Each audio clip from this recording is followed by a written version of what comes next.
if we would turn to Ezekiel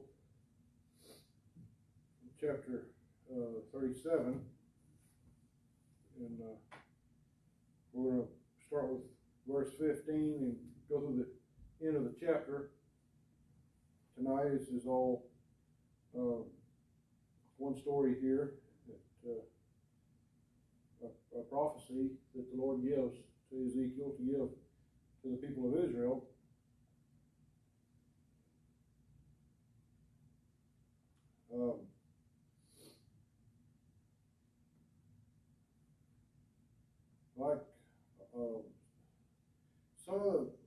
We're getting in more into now. Before, a lot of the prophecies that the Lord gave to Ezekiel concerning Israel and for their future are things that have already taken place, things that happened either during their captivity or after the captivity when they returned to the land. There was even prophecies of the coming of the Lord. There was other things that happened before the Lord came the first time. Tonight, there's some people think that this is something that's already happened, but I don't believe it has, and we'll see. You see what I mean when we get through this part of the chapter. That there's things here that certain verses here that I think clearly show that these things have not come to pass yet, but they will in the future. And so, verse 15 says, "The word of the Lord came again unto me, saying, Moreover, thou son of man, take thee one stick, and write upon it, for Judah, and for the children of Israel his companions. Then take another stick, and write upon it, for Joseph, the stick of Ephraim, for all the house of Israel his companions, and join them one to another into one stick, and they shall become one in thy hand." Now, I think it's pretty obvious by these first few verses that the Lord is talking about the split kingdom coming back together. If you remember, when Israel was taken captive first, the northern kingdom, and then Israel, the southern kingdom, Judah, was taken captive second. And they were both in the land of Babylon at the same time. But if you notice here, he says, for Judah, he's to take one stick and write on it the name of Judah. On the other stick, he's to write the name Joseph. And these are the two kingdoms. If you remember, in the kingdom of Judah, you had the tribes of Judah and Benjamin. And then in the other kingdom were the other 10 tribes. That's how they split. And if you remember, after Solomon's death, and his son came to power as king in Jerusalem, the northern kingdom split. Not too long after Solomon's death. And from then on, the kings who ruled the northern kingdom, none of those could trace their lineage back to David. And so they didn't even have true kings. They weren't even of the right lineage. The Lord mentions that several times in the Old Testament as being their downfall and being a folly for them. So, in verse 17 we see, though, he says, join them one to another into one stick, and they shall become one in thy hand. He's to take these two sticks and somehow put them together, tie them together, glue them up. We don't know, it doesn't say. But they're going to become one. So this is, microphone is rattling. Okay. And, but they're going to become one again, like they were before. Now let's read on, verse 18. And when the children of thy people shall speak unto thee, saying, wilt thou not show us what thou meanest by these? And this is what I was saying earlier when I said that this is pretty cut and dry here. It's pretty simple what he wrote. So why are God's people, why are they asking this question? Why are they asking, wilt thou not show us what thou meanest by these? How can you not, and especially in their day, they seen the results of the split kingdom. They knew who Judah was, and who Joseph was, and who Ephraim was. They knew all these things. So why would they question the two kingdoms coming back together as one? God had, in all the prophecies throughout the Old Testament, there was only going to be one nation of Israel, not two like they had done. Now, verse 19, say unto them, thus saith the Lord God, behold, I will take the stick of Joseph, which is in the hand of Ephraim, and the tribes of Israel, his fellows, and will put them with him, even with the stick of Judah, and make them one stick, and they shall be one in mine hand. The exact same, he answers their question with the same thing that he's already told them. And the sticks whereon thou ridest shall be in thine hand before their eyes. This is what the Lord tells him. And say unto them, thus saith the Lord God, behold, I will take the children of Israel from among the heathen, whether they be gone, and will gather them on every side, and bring them into their own land. Now, we know at the time Ezekiel writes this, they're among the heathen. They're among in the land of Chaldea, where the capital of Babylon was. They were there in captivity. But the Lord tells them here, whether they be, and will gather them on every side and bring them into their own land. He's going to bring them back to the promised land. And you read this, and if you stop there, you think, okay, this is going to be at the end of the captivity. Not all of the nation of Israel gathered back together and went to the promised land after the captivity was over with. A lot of them stayed in Persia, which by the time they were released, Babylon was no more. Another empire had taken over, the Medes and the Persians, and they had also been scattered all over the known world at that time, the people of Israel. Now there was a remnant of those people who did go back to Israel. They rebuilt the city of Jerusalem. They rebuilt the temple, the walls around the city, rebuilt the city itself. But watch what we read this in context. Instead of doing like some and stopping right here, let's read this in context and see where he goes with this. And I will make them one nation in the land upon the mountains of Israel, and one king shall be king to them all. And they shall be no more two nations, neither shall they be divided into two kingdoms any more at all. At what time has Israel had one king again? They haven't. Some try to say, well, what about after the captivity? But there was never a true king after the captivity. Even when you get to Jesus' day, they were under Roman rule. The line of Herods were the kings, and they weren't of the true lineage. So they weren't true kings. He's talking about a true king here. I will make them one nation in the land upon the mountains of Israel, and one king shall be king to them all. And they shall be no more than two nations, neither shall they be divided into two kingdoms any more at all.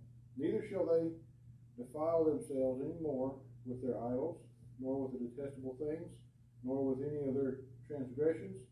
But I will save them out of all their dwelling places wherein they have sinned, and will cleanse them, so shall they be my people, and I will be their God.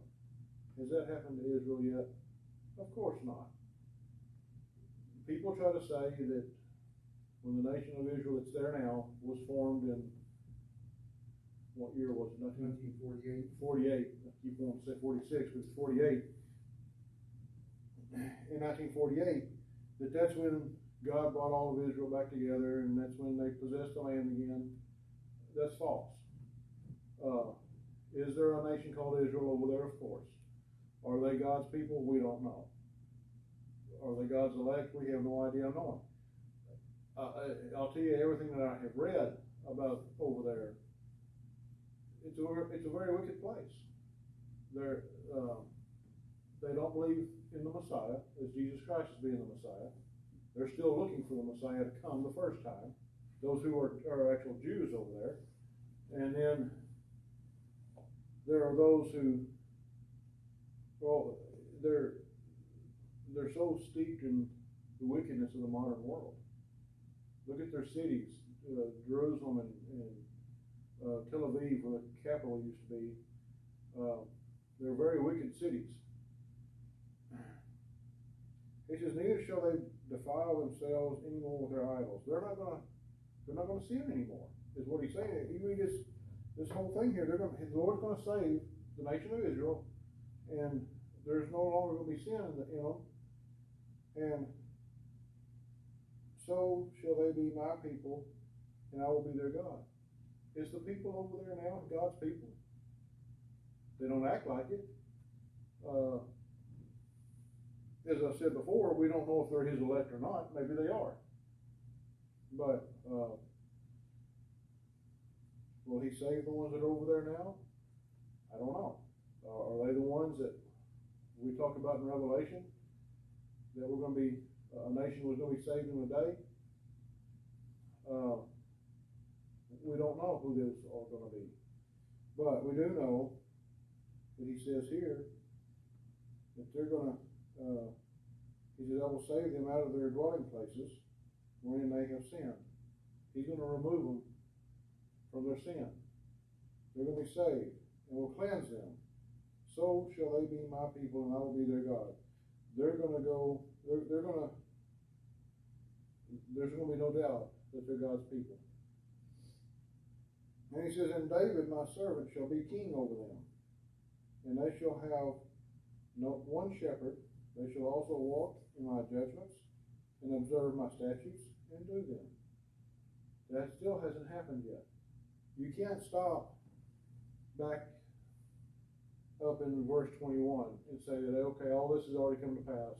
No, keep reading, and you see that none of this has happened yet. David, my servant, shall be king over them. Is King David going to be over them again? No, not David himself, but one that came from the lineage of David. And who is that? That's the Messiah, Jesus Christ. That's the only person it could be. He's going to be king over them. And they shall have one shepherd who's going to be the same. You know, Jesus says he's the great shepherd. And they shall also walk in my judgments and observe my statutes and do them. They're going to be perfect. There's only one way that can happen. And that's if they're all saved. And if they're all, this is in eternity. We go on and read, and they shall dwell in the land that I have given unto Jacob, my servant, wherein your fathers have dwelt. And they shall dwell therein, even they and their children and their children's children, forever. Sounds like eternity, doesn't it? When he says forever, what else does he mean? Well, they're not there now. They haven't possessed all the land yet. You look at the nation of Israel that's there now, and they're not even close to having possessed all the land. They've got another nation living within inside of them, with the Palestinians.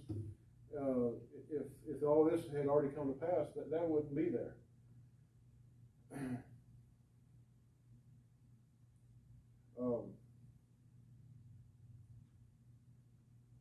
And my servant David shall be their prince forever. And we know that hasn't happened. He's not their king, he's not their prince. Not yet. He will be. Moreover, I will make a covenant of peace with them. It shall be an everlasting covenant with them, and I will place them and multiply them, and will set my sanctuary in the midst of them forevermore. What's the sanctuary that he's going to set in the midst of them? Would that not be the new city of Jerusalem? That's where we're in eternity. That's where people are going to go to worship.